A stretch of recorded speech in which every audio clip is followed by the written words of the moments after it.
wanted to give Jerry Jeudy the benefit of the doubt. But I don't know if I can. Here's Jerry Jeudy talking about his row with Shedeur on the sidelines almost a full week ago now. But he talked yesterday, and he says that we're making a bigger deal about it than what it is. What I would have done different, I probably just probably talk to them off camera. That's probably what I would have done different. Of course, I'm gonna speak my mind and tell me what and say what I need, what I see out there. But you know, it what it is. Football, man. Just me and Shedeur good. You know, it's stuff like that happens. You know, y'all gonna make it bigger than what it is. You know, because the media. You know, that's what y'all feed off of, negativity. You know, but it is what it is. This is the life we live. So you know, we move on from it. And I live a real life. You know, so what happened around in this locker room, you know, just real, not what's going on social media and everything. So me and Shedeur good, everything good, man. We're gravy over here. Negative media is a fire. You have to feed it. You have to start it and you have to feed it.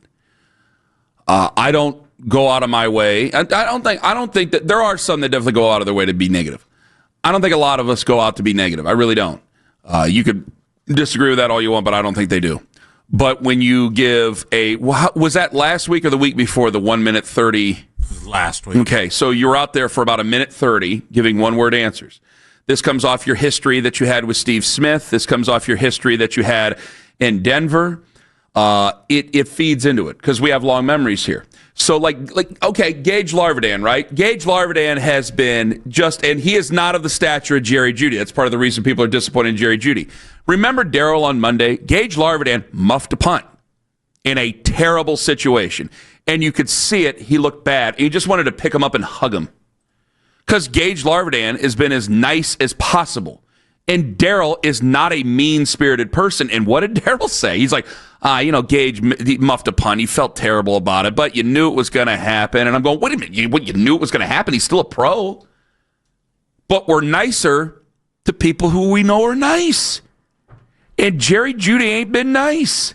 And then you complained once before. Then you don't have a great attitude in your media availability last week. You didn't have to talk. You did not have to talk. And then you go out there and the media feeds off the negativity.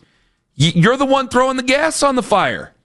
If it's a train that's starting to derail, you're the one shoveling the coal in, pal. Yeah, he doesn't do himself any favors. And the fact is, when he came here, and yes, there was excitement because he was a first-round draft pick that had a lot of tools. And we still know, Jerry Jeudy has tools. We see him getting open. That's the one thing, watching all the film, he gets open a lot. He's not perfect. He does make mistakes, and some of the people are calling that out too, and he drops this is 2 straight years. He has led the NFL in drops. I think he had one in Denver where he was up there but had injuries. So, we were warned about him, and when Sean Payton doesn't want anything to do with you, he chose... who was it? Sutton? He chose Cortland Sutton. He chose Cortland Sutton, who does not have the God-given gifts that Jerry Jeudy does. But you got to have a locker room. You've got to have a culture. So there was a big-time red God, flag. You're so right. God, you're right. I wish that was my point. But so we're sitting here with Jeudy, and he's dealing with, and I don't even know, Jeudy, before the season started, he seemed to gush over Joe Flacco, if you remember. It was the nicest he has talked about anybody before the season. And you do wonder, did he have a chemistry, or did he think he had a chemistry with Flacco? I know he had his biggest game with Jameis, didn't he? That the 200-plus yard game against Denver. Yeah. Mm-hmm. Yeah, that was Jameis, but Jameis wasn't here this year. And I haven't really heard Jerry Jeudy talk all that glowingly about Dylan Gabriel or Shedeur Sanders. All right, so I get your wide receiver situation or your quarterback situation ain't great. I would understand that. It doesn't make it any better when you're the number one. You are the number one.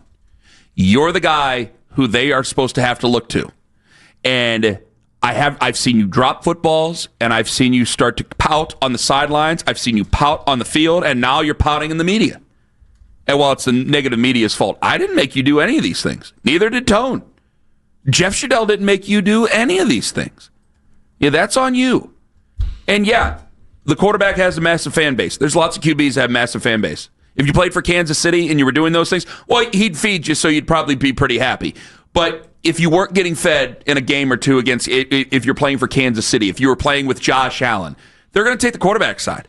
They're not going to take your side because the position you play does have a rich history of guys getting upset. And I try to be understanding about that. You're out there, and I don't want you to just run wind sprints while you're out there. I want you to be able to provide for the offense, and I understand that you would like the ball put where you need it to be put because you think you're open. I get some of this stuff. I do. But you can't just sit there and say, well, the media feeds off the negativity. In some cases, if you keep shoving it down our throat, yeah, man, we're going to start chomping down on it. We're going to do that. Mark Schlereth, who has had personal go-arounds with Jerry Jeudy, he was on Afternoon Drive yesterday. Mark Schlereth, I thought, summed up a lot of what Jerry Jeudy's career has been so far. You know, that's one of the reasons that when he played here, I was very critical about the way he played because ultimately, you've been in the league for however long you've been in the league. You lead the league in drops every year. The lack of awareness, the fumble down the sideline was just unbelievable. Your complete and total lack of awareness. You know, those are the issues. And those were the issues, as I said, I probably came on your guys' show before, said I wish I could buy him for what he's worth and sell him for what he thinks he's worth because he's an unbelievably talented guy, but I think he's a very below-average football player. There's a big difference there, man. There's a big, big difference. And I think it's kind of the story of his career so far. There's a lot of talent there, but a lot of it's just not going to get tapped, at least not right now. Went on to talk about the lack of accountability within the locker room. If you don't hold yourself accountable and you don't look at yourself through a critical eye, until you're willing to do that, it's not redeemable. It'll never work. And you can take it for what it's worth. You know, he can take it for what it's worth. But I do have, 3 world championships to my career and my name and 12 years of start. And so I do know something about winning a championship and what it takes and the sacrifice that it takes and your willingness to put others ahead of yourself and to be a professional football player. Listen, I was just talking on my podcast today, not about Jerry Jeudy, but just about being a professional. And I used to say this to my kid all the time. When my son got drafted in the first round by the Arizona Diamondbacks, I sat him down and said, just because you play a pro sport doesn't make you professional. I was a professional freaking football player. Congratulations on all your success. Yeah, before we get going with Jerry Jeudy again, congratulations on all your success, Mark. He was taking credit for Elway's. I mean, he was good, but he was taking credit for Elway's Super Bowls. Well, it's a team sport, is what it means. It is. He's seen great leadership at its highest level, I think, is what Mark Schlereth is really trying good. to say. He was a good lineman. Yeah. He was a really good lineman. If Joe Thomas would have been on the offensive line, how many Super Bowls did Joe Thomas have? He would have won a Super Bowl. He won 2 with Denver and 1 with Washington, if I'm not mistaken. Oh, yeah. Either way, he's a Super Bowl champion.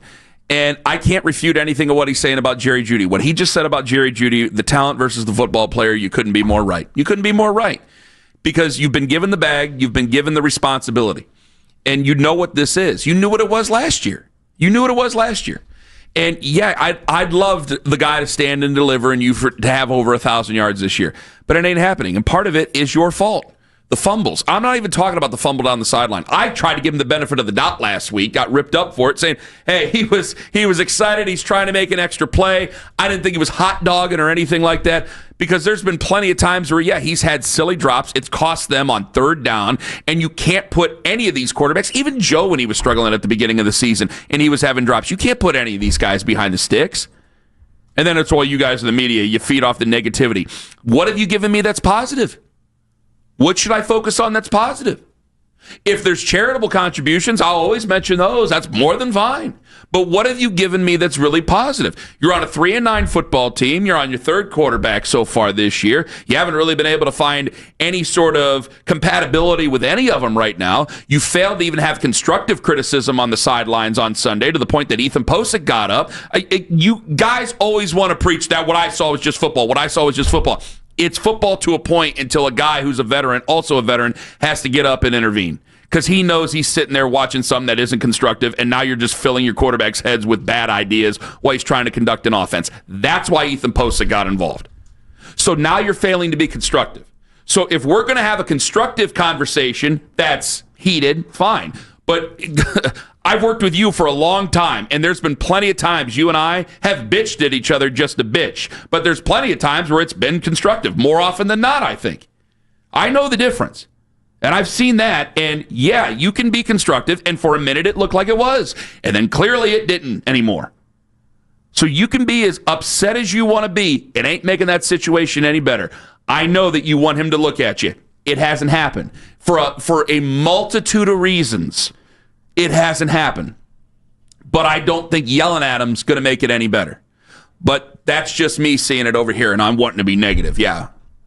Us. Is that kind of a welcome to the NFL moment? Browns fans who want the Browns to do well are being negative. For a quarterback, because receivers are always complaining. They are always wanting the ball more. They're always saying they're open. No.